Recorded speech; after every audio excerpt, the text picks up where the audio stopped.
Hello madlang people, mabuhay! So for today's vlog, saimahan niyo po si Doro at tayo'y pupunta sa Kabyang Tunnel. So guys, sa mga hindi po ganun kahilig sa motor, pasensya na po eh. Itong vlog na ito is mainly para sa sounds lang ng aking Ninja 400 na naka-Orion na pipe. So, medyo less yung salita ko. Tsaka, just enjoy the view na lang din. So, ito rin pala ang unang motovlog ni Doro. At dahil hindi pa ganun tayo kagaling mag-edit, pagpasensyaan nyo na po. Salamat po and enjoy! So, sa mga malapit dito sa May Kawayan, ito yung pinakamalapit sa amin na NLEX na papunta. So, ito. Papunta na tayo. Galing tayo ng May Kawayan din na south. Actually, kasi medyo magulo eh. Medyo part din kami ng Caloocan. Konting ano lang din. Quezon City. Kabila naman, Valenzuela. Puro extension na siya eh. Pero, ano talaga, North Caloocan. Yung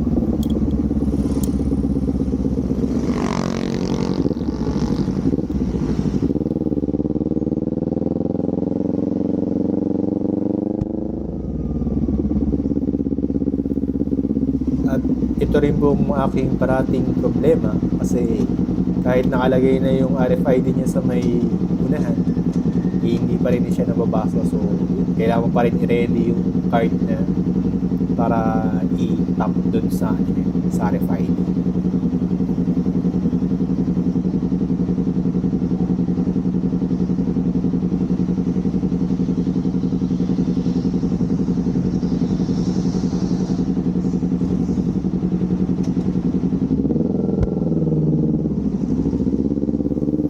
So, ayun na. NLEX Gaming na. Let's go to the Kabyang Tunnel.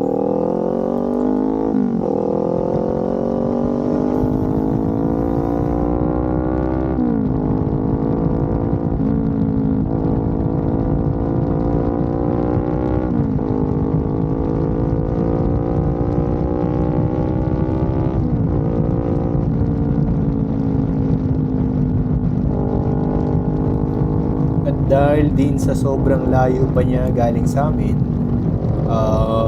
dadaan tayo ng Skyway tapos pa Cavite. So sinundan ko na lang din yung sa may Google Map para hindi na rin ako maligaw kasi hindi naman ako tiga doon. Sorry na.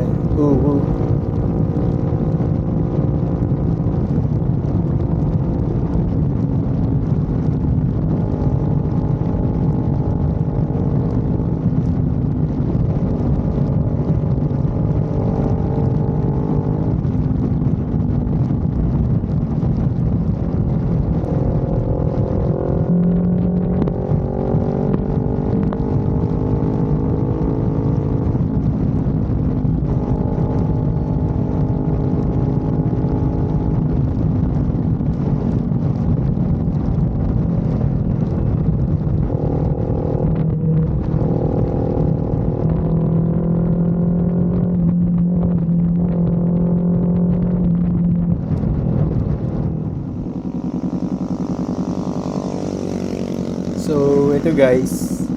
At medyo malapit-lapit na tayo. Siguro mga 20 minutes na lang to papunta dun sa Kabyang Tunnel. Siyempre, sobrang haba kaya ni-stop ko na muna yung Insta kasi baka mainit. So, shoutout pala dito kay Kuya Manong na experiensyado daw. So, yun. So, sobrang out of nowhere, bigla lang siya lumapit. Tapos nakipagkamustahan lang. Tapos, nagbigay siya ng advice kasi naka-ninja rin pala siya. Ano yata, 650 or 1,000. Tapos sinabi nga niya, yung advantage at disadvantage ng ng solo na rider tsaka sa group rider. So actually kasi is wala pa rin ako may group lang ako sa Facebook pero hindi ako sumasama sa mga ride ng ng mga naka-group ride talaga. So yun, mas madami kang matututunan pagka may mga kasama ka. Tsaka may aalalay sa'yo. Kasi more on ano lang din ako eh, more on solo lang din ako, tsaka baguhan pa lang din ako na nagmomotor. So yun, shoutout po sa inyo, salamat po.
Sa hinaba-haba ng biyahe at nakakangalay ang ating riding position at naabot na rin natin ang Kaybyang Tunnel.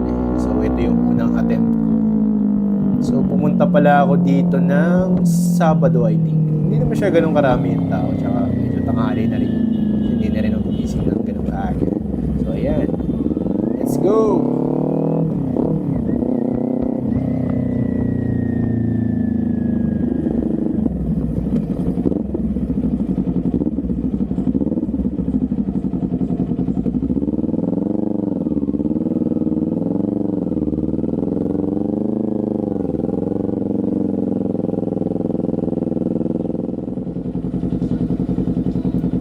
Dahil maraming tao dun sa kabila, syempre, nag-picture-picture muna tayo dito. Selfie na lang. Kasi solo lang tayo eh.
nakatatlong ikot si Doro. At yun, nagsawa na rin, kakainit balik. At syempre, ride na lang tayo ulit. So ito guys, medyo malapit-lapit na to dun sa may Taal. Actually, ang ganda ng view dito eh. Sarap nga bumalik eh. Babalik tayo dito sa sunod.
Sa hinabahaba ng biyahe at di pa ako nag-almusal, dito muna ako nagkape. Actually, hindi ko na rin siya na video eh. Pero, yun. Okay naman yung kape nila. Kaya kayo paglaban. Sobrang tapang. Charot.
So ayun guys, actually galing na ako dito ng Tagaytay.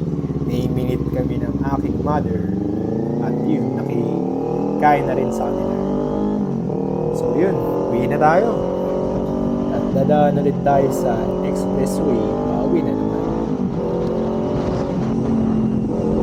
So, share ko lang din pala guys actually kasi matagal ko rin hiniling to kay Lord. Bali, pangarap ko talaga makapag-drive ng motor dito sa NX. Siyempre, kaso nga lang, delikado nga naman talaga yun. Pero dasal pa rin at ingat. Tsaka be defensive rider yun. So, ayun, pauwi na naman.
Yun, marami pong salamat sa panonood at thank you po ng sobra. Ingat and ride safe po. Ciao by Doro Digala.